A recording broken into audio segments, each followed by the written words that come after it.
জয় গোপাল বন্ধুরা, চলো আজকে ছোট্ট কৃষ্ণের ছবি আঁকা যাক। দিদি পেন্সিল দিয়ে না, তাহলে পেন দিয়ে আঁকো। পেন দিয়ে? আমি কি পারবো? আরে হ্যাঁ হ্যাঁ, চেষ্টা তো করে দেখো। ঠিক আছে। দিদি রোজই তো তুমি পেন্সিল দিয়ে আঁকো আর জল রং দিয়ে রং করো, তাই আজকে ভাবলাম কেন না পেন দিয়ে আঁকো, তাহলে বন্ধুরা নতুন কিছু দেখতে পাবে আর তুমিও নতুন কিছু করতে পারবে, তাই না? থ্যাংক ইউ রিঙ্কা, এত সুন্দর একটা আইডিয়া দেওয়ার জন্য। কিন্তু কেমন হবে সেটা তো বুঝতে পারছি না, মনে হচ্ছে খুবই খারাপ হবে।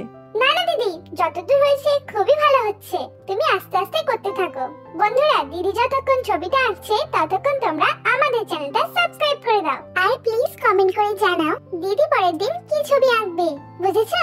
হ্যাঁ বন্ধুরা, প্লিজ কমেন্ট করে জানিও, আর ভালো লাগলে অবশ্যই লাইক করে দিও। দেখ কেমন হয়েছে। খুব ভালো হয়েছে দিদি, জাস্ট ফাটাফাটি। তোমাদের কেমন লাগলো প্লিজ জানিও। দেখা হবে পরের দিন। Bye bye.